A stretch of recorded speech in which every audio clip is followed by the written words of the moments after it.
So guys, for today's video ay gagawa tayo ng murang ulam. Ayan. Mura pero masustansya. Ayan. Masarap to guys. Ayan. Ayan ay halagang 100 pesos lang. 'Di ba? Napakamura.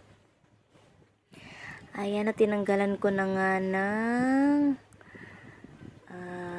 maduming balat. Ayan. Alam niyo ba guys, sa araw-araw talaga tayong mga nanay, nahihirapan talaga tayo kung anong pwede nating lutuin. Sobrang yan ang nakaka-stress talaga araw-araw. Kasi syempre, iisipin natin yung ulam na gusto ng lahat. Kasi kung ikaw lang ang may gusto at di naman kakainin ng mga anak mo, ay parang ang hirap, magdodoble-doble gastos, ganun. Syempre, kailangan nating budget. Kailangan mag-budget ng ulam everyday. Hindi laging Pasko, ika nga. Ayan. At yan ang naisip ko for today's video. Ayan. And ayan. Nalinisan ko na siya. Nahugasan ko na. Naghiwa na rin ako ng sibuyas bawang. At ayan,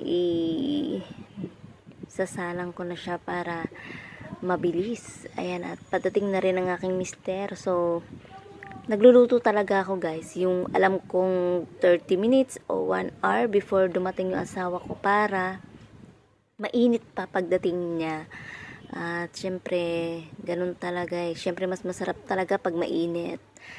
Mainit pa pag kinain. Ayan, at ginista ko na nga yan. At yan, inuna ko na yung sibuyas bawang at ginista ko na ang giniling. Yan.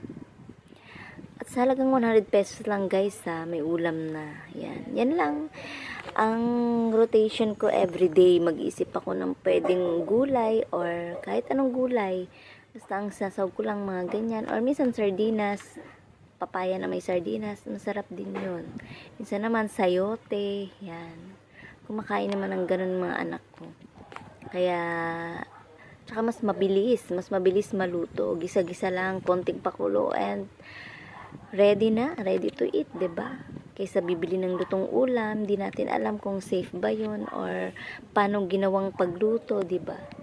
Ayan, nilagay ko na yung magic sarap at ayan, ready na nga. Ayan, luto na siya, guys. Yan, ganun lang. And mas gusto kasi yung half cook lang para pag kinagat mo talaga, hindi siya ganun kalata. Ayan. Sana nagustuhan nyo ang aking tipid ulam.